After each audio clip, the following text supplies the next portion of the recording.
Assalamualaikum warahmatullahi wabarakatuh.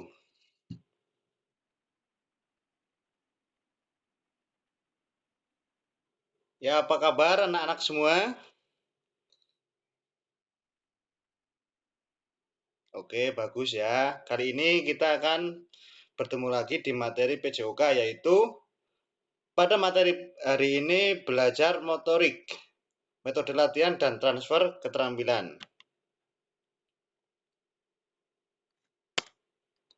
Ya, perkenalkan ya, nama saya Ahmad Aldi Asfiansyah, NIM I1E081067, mahasiswa Unsud Pendidikan Jasmani Universitas Jenderal Sudirman.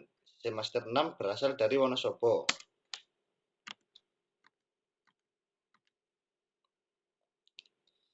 Ya, yang pertama, hakikat metode latihan.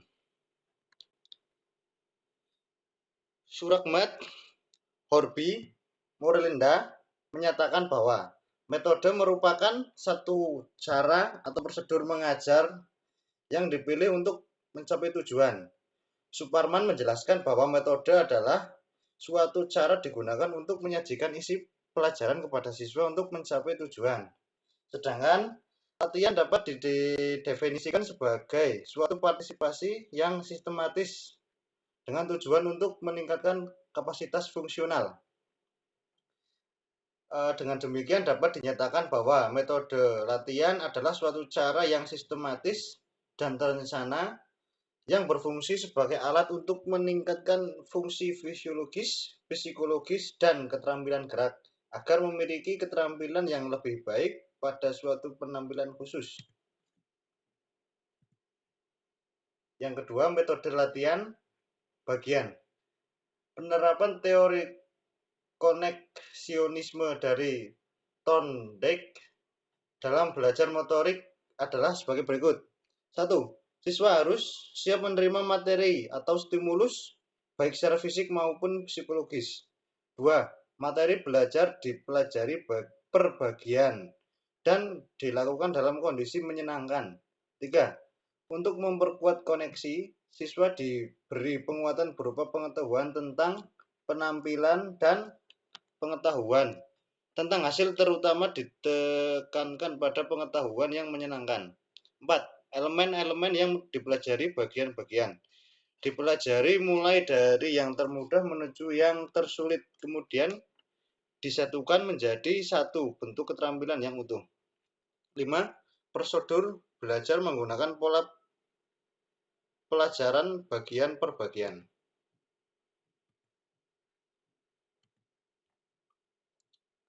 Yang ketiga, metode latihan keseluruhan.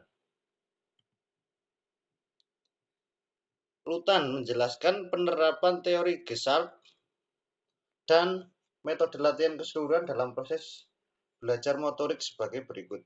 Aktivitas gerak dilakukan dalam bentuk keseluruhan, bukan terpisah-terpisah.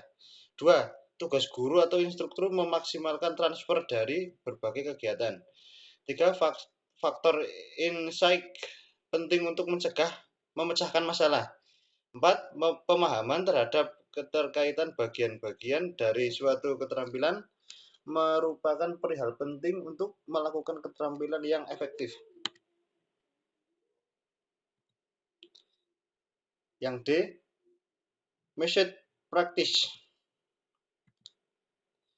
Method practice adalah prinsip pengaturan giliran dalam latihan, di mana atlet harus melakukan gerakan secara terus-menerus tanpa diselingi istirahat. Dengan model ini, atlet diberi instruksi mempraktikkan secara terus-menerus selama waktu latihan. Setelah atlet betul-betul lelah, maka latihan baru diakhiri atau latihan tetap dilanjutkan walaupun sudah lelah sampai waktu latihan yang diprogramkan habis. Contoh, seorang petenis sedang latihan dengan program harus melakukan servis sebanyak 100 pukulan servis. Atlet tersebut melakukan latihan servis tanpa selang istirahat sebelum program yang dilakukan telah ditetapkan selesai atau telah dikerjakan. Yang E, distribusi praktis. Distribusi praktis adalah prinsip pengaturan giliran dalam latihan di mana diadakan pengaturan waktu untuk latihan dengan waktu untuk istirahat secara berselang-seling. Penggunaan waktu istirahat secara memadai bukan merupakan pemborosan waktu, tetapi merupakan bagian penting di dalam proses belajar gerak untuk memperoleh pemulihan yang cukup. Contoh, seorang petenis yang melakukan servis dengan program khusus harus menghabiskan 100 bola dalam latihan. Latihan dibagi menjadi 10 set atau ulangan dan setiap atlet memiliki dan setiap set atlet tersebut melakukan 10 kali pukulan diselingi dengan istirahat yang cukup. Apabila tujuan latihan menguasai keterampilan yang lebih baik, maka model pengaturan giliran distribusi praktis lebih efektif dibanding dengan message practice. Latihan mental.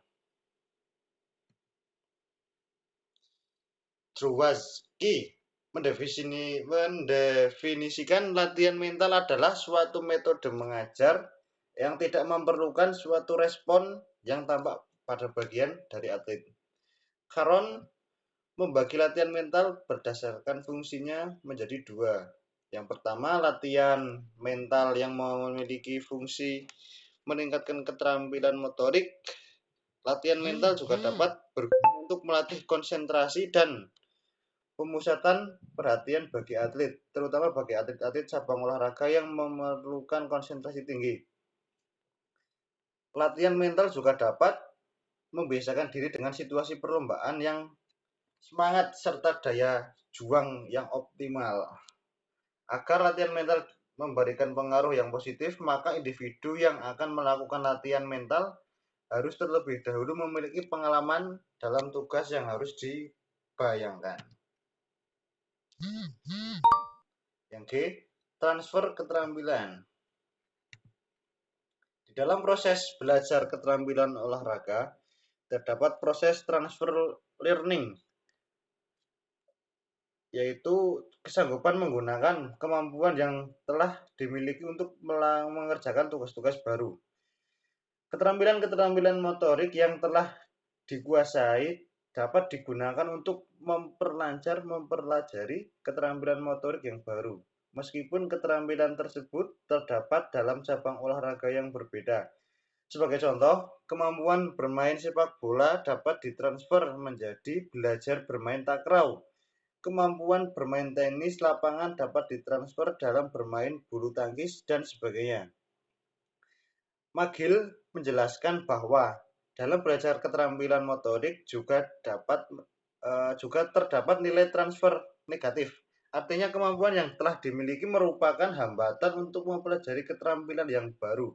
Sebagai contoh, kemampuan bermain tenis lapangan terjadi transfer negatif apabila digunakan untuk belajar bermain tenis meja. Oke, terima kasih. Sekian materi yang dapat saya sampaikan. Apakah ada pertanyaan?